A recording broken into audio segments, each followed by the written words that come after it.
Driving is great. As car lovers and car enthusiasts, it's something we love to do every single day. Unfortunately, sitting in traffic all the way up to driving our favorite mountain road, there's just something about driving and how it makes us feel. However, what if there's the ultimate challenge of just how much you love driving and also the pinnacle of your driving ability? Now, a lot of us car lovers in our youth, when we start getting into cars, get into the street racing scene, for example. And this becomes a very competitive but kind of tight-knit community. Now imagine there's a street race across America that was more about racing yourself than the guy next to you. That is the cannonball community. In the car community, the cannonball run is now taken for granted as something that only a small amount of people go out and do to risk their license, to risk safety, and to risk pretty much their reputation. And also the unwillingness to try it again because people believed it was impossible. This is the story of Apex, the secret race across America. Apex is actually a movie just released by JF Musial. He actually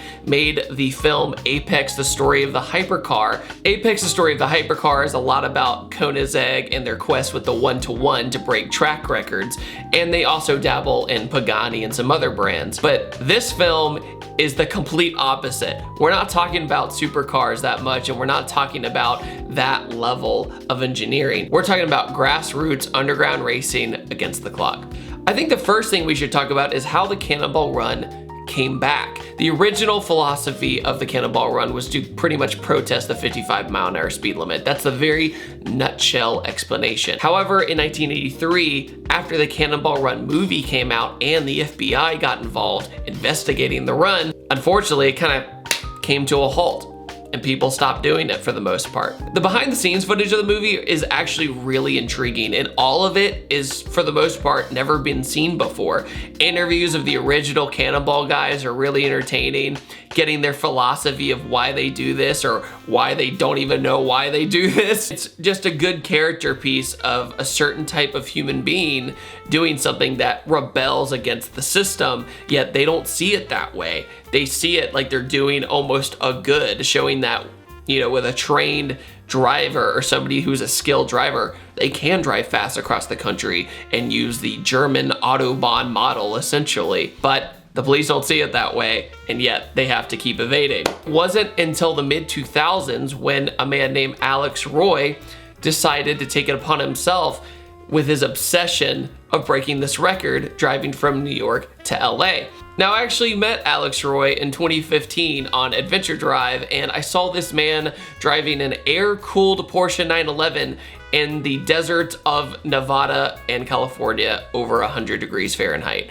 It was insane. He came out all sunburned and destroyed, but he was just about it. He wanted to drive that 911 and push its limits, and he did it. Alex wanted to be the very first person to break the 32-hour mark driving from New York to LA. He had pretty limited technology compared to what we have today. You know, he didn't have Waze, he didn't have, you know, GPS on his phone, he didn't have any of that. All of that was done with Garmin's or Trapster. Trapster was an app that was essentially forum-based where people would log where they see speed traps and it would save onto your Garmin or TomTom or whatever GPS you had. So that was a little bit of a tool. But Alex had this one huge trick up his sleeve, and that was he hired a spy plane to let him know if there was cops under him. A really interesting part of the film is the Cannonball Run guys discussing if that's cheating or not.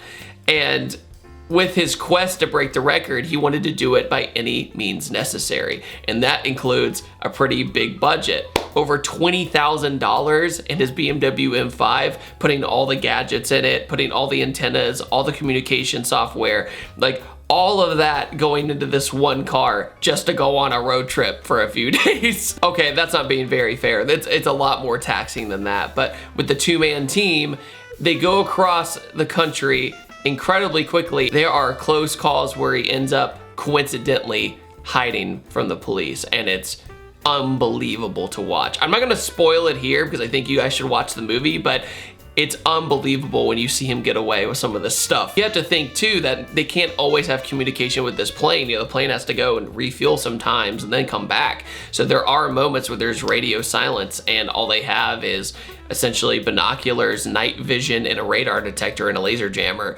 And with all those gadgets, it's not about the gadgets, it's about how you use them and being strategic with which state should we go faster in due to police presence and which ones should we just kind of cruise at a higher speed than normal, a little bit higher than the speed limit. I think the most fascinating part about Alex's journey is that since he didn't have a lot of this technology, he had spreadsheets of mile markers of the probability of where a police car could be.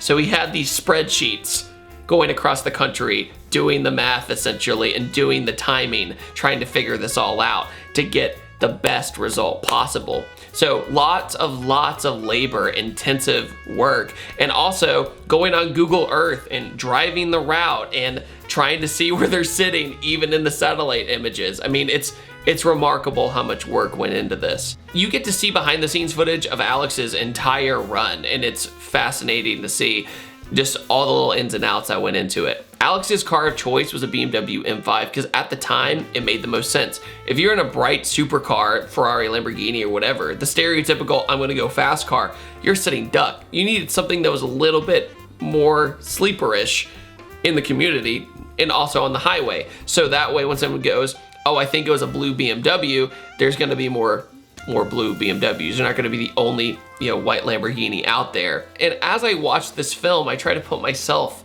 in this position. I try to put myself in the scenario of, fatigue and how tired I would be and seeing the sunrise and sunset basically twice. I think that's really interesting because I know a lot of us take cross-country road trips across the United States, but imagine you're only relying on your adrenaline the entire time. It's not really a spoiler because Alex does succeed in his quest to beat the 1980s cannonball record. He does it in 31 hours.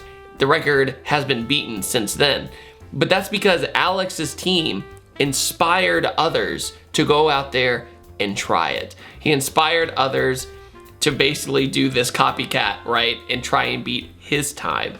And eventually they did. I'm actually good friends with Ed Bolian here in Atlanta, Georgia. He actually has the VinWiki YouTube channel, and hearing his story about how much time and effort and research he put into it, Alex really got Cannonball Run back on the map. He got it back into everybody's psyche and interests again. And he did this in the mid-2000s, and the record wasn't broken until I believe 2013. It's a long time. And it wasn't like people didn't try it.